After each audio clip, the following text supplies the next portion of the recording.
UCLA wins 45-17. Dominant over Colorado. Are they actually improving?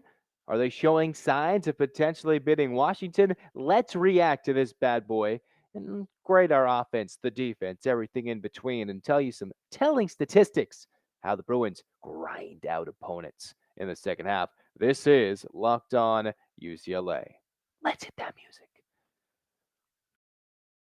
You are Locked On UCLA, your daily podcast on the UCLA Bruins. Part of the Locked On Podcast Network, your team every day.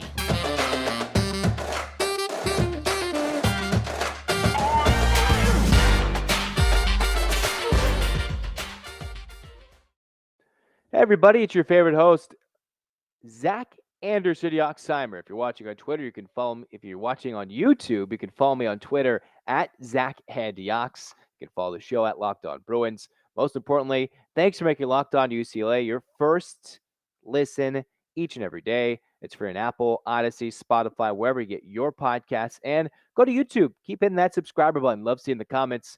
Where should UCLA move to and play their games? Are they going to get a bunch of points, a bunch of yards this game? Who knows? We love it. We love driving the conversation between everybody.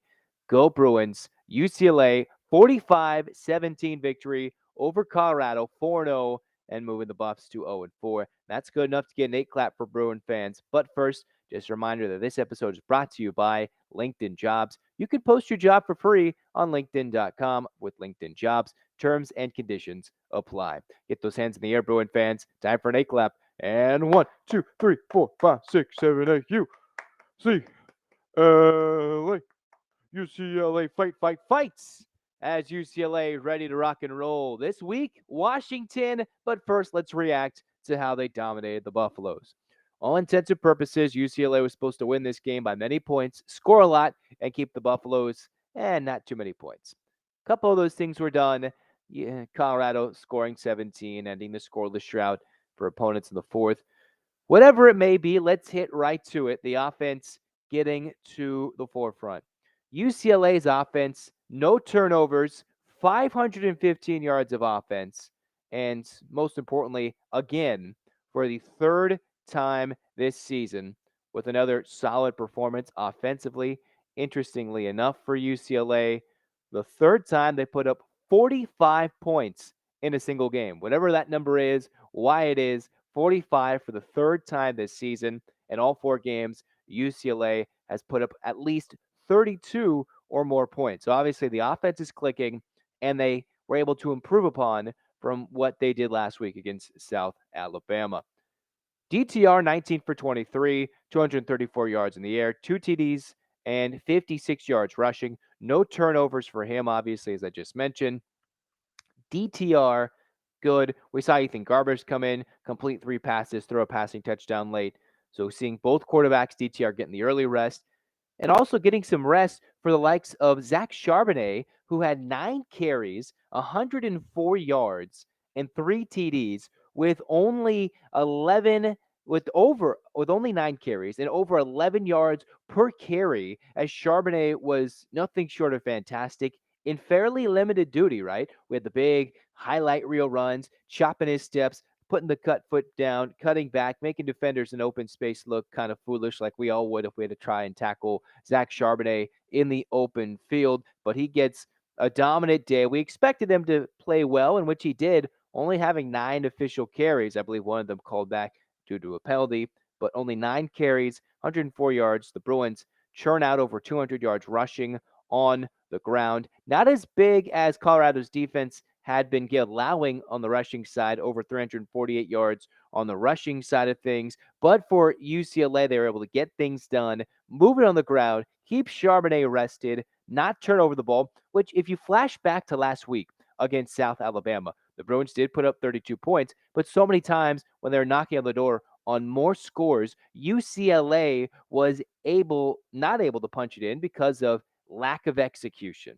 Yesterday, or I should say on the weekend, UCLA was able to find a way to execute the majority of their plays, maybe outside of a 4th and 2 run where they used Keegan Jones, surprisingly, in a 4th and short, than a Zach Charbonnet when they were deeper into Colorado territory. Overall, UCLA fairly good. You saw a lot of read option plays, DTR making sure that the handoffs were secure, no fumbling on the goal line, no other weird pitch malfunctions on the offense. Cleaned up that. And as we've seen so far moving forward, Chip Kelly and company has been able to fix things going forward. Special teams week 1, complete disaster. All of a sudden, it was crucial in the victory against South Alabama.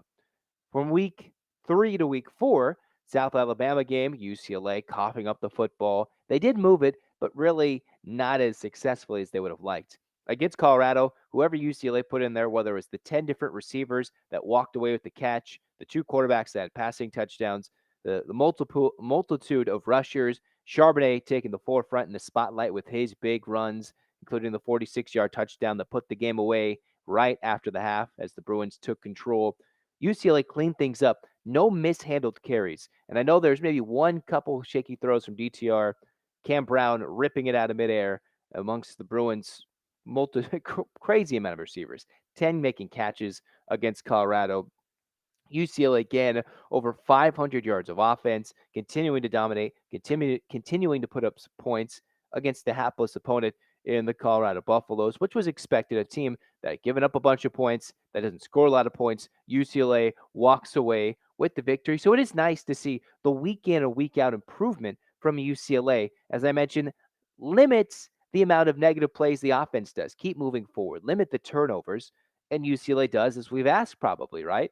Not as spectacularly running for 500 billion yards or something ridiculous, right?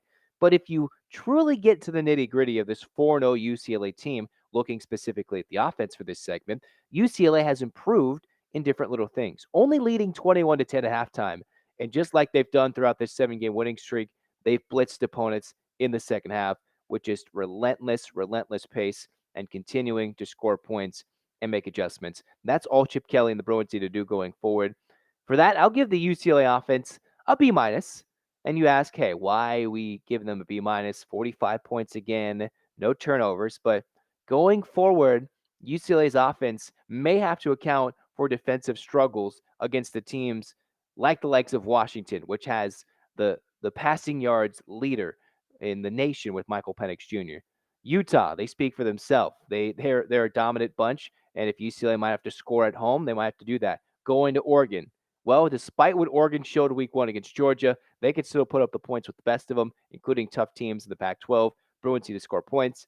And regardless of how SC shakes out, that UCLA SC game, I think later in the year will be a shootout. So the Bruins still having to work their way forward. A B-minus performance. Charbonnet really reflecting good, despite limited usage, both good and bad there because of the likes of, all right, giving him a kind of a pitch count there, making sure he's rested for a short week against Washington. But we truly want to see Charbonnet have the most amount of carries. We want him to lead the team in carries. It's been a few weeks since he's actually done that. Keegan Jones outcarried him last week against South Alabama.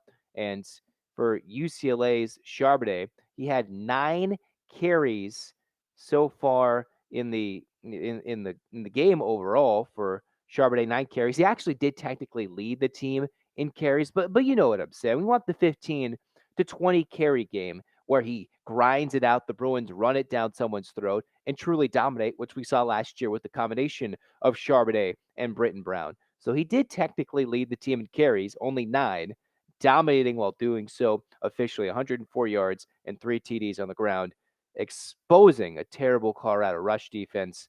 But it's time to expose UCLA's defense to talk about the good after I tell you some words about LinkedIn jobs. These days, every new potential hire can feel like a high-stakes wager for your small business. You want to be 100% certain that you have access to the best qualified candidates available, and that's why you should check out LinkedIn Jobs. LinkedIn Jobs helps find the right people for your team faster and for free. Simple tools like screening questions makes it easy for you to focus on the right candidates with the right skills and experience so you can quickly prioritize who you'd like to interview and hire. It's why small businesses rate LinkedIn Jobs number 1 in delivering quality hires versus leading competitors. LinkedIn Jobs helps you find the quality candidates you want to talk to faster. Post your job for free at linkedin.com/lockedoncollege. Again, that's linkedin.com/lockedoncollege. Locked On College to post your job for free. Terms and conditions apply. Well, as we continue to rumble on Locked On UCLA, Zach Anderson-Yoxsimer with you guys as we go, ooh, baby, 1, 2, 3, let's go. Yeah, excitement, true excitement for Locked On UCLA. So defensively, getting right to it, the Bruins excited. They were able to get some stops. Colorado did move the football, but for UCLA, they were able to make some stops and again dominate in the second half. 45-17, a game that was an 11-point game at the half. But for the Bruins, the UCLA side completely breaking the doors down as we talk about the defense. Again, the offense graded as a B-. The defense, let's get down to the nitty-gritty of it. Only allowed 309 yards defensively, so good 200 yards of plus margin for the Bruins offensively, just dominating on the ground. They did score in the end of the first half, coming back, getting that last TD drive right before the end of that first half before halftime. But the Bruins forcing a couple turnovers, including the pick of Owen McCown, the son of former NFL QB Josh McCown.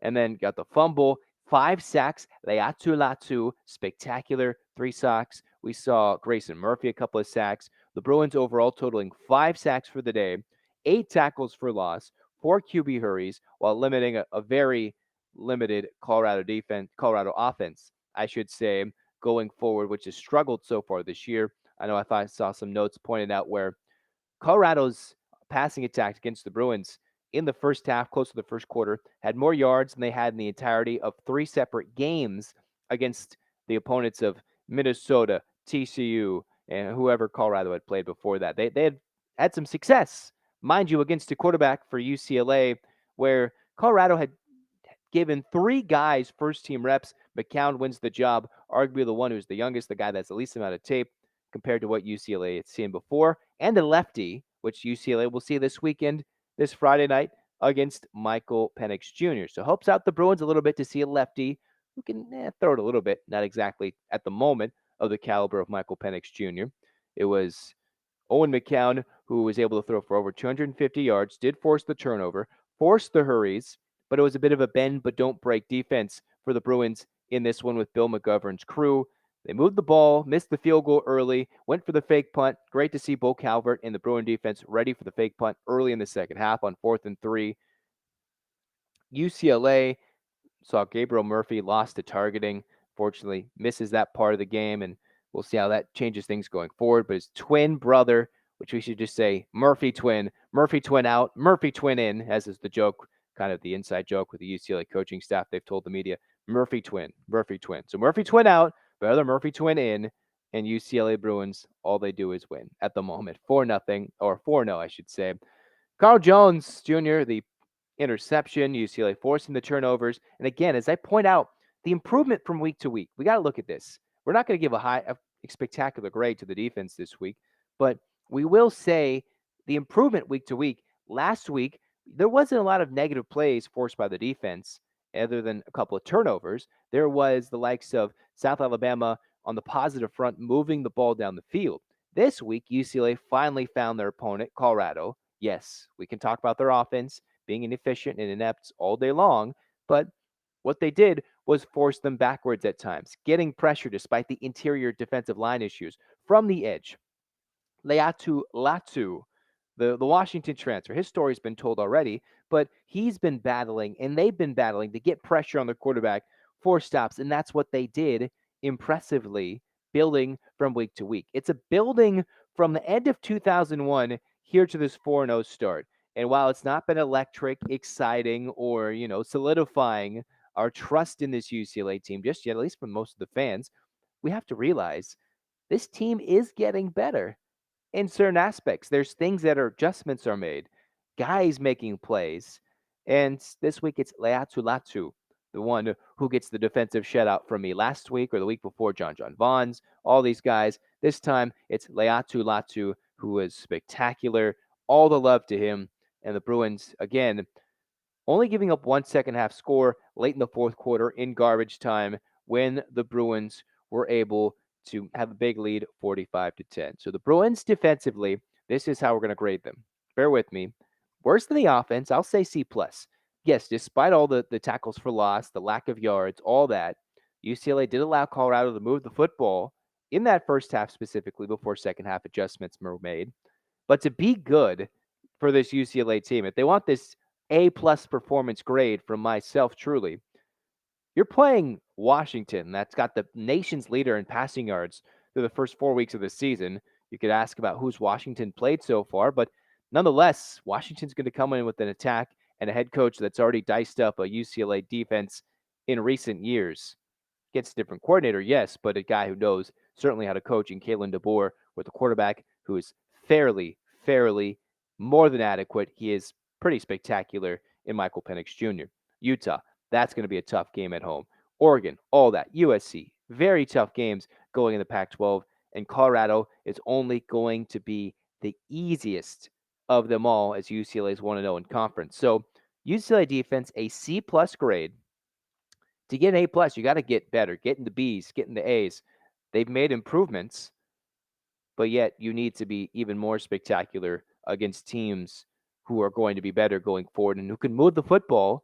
And with the short week, UCLA's got to fix some things, work some things out, and make sure that their passing defense gets a lot better against a team that thrives on throwing the football with Michael Penix Jr. and what's shown to be, at least in the moment, a Washington Husky team that can move the ball and score the points with the best of them in the conference amongst the top 15 in the nation, 15 team in the nation. So UCLA defense, C+, UCLA offense, B-. Differing grades. We'll move forward. As UCLA, let's tell you this telling statistic about this 7-game winning streak and why the Bruins are building towards something special this year.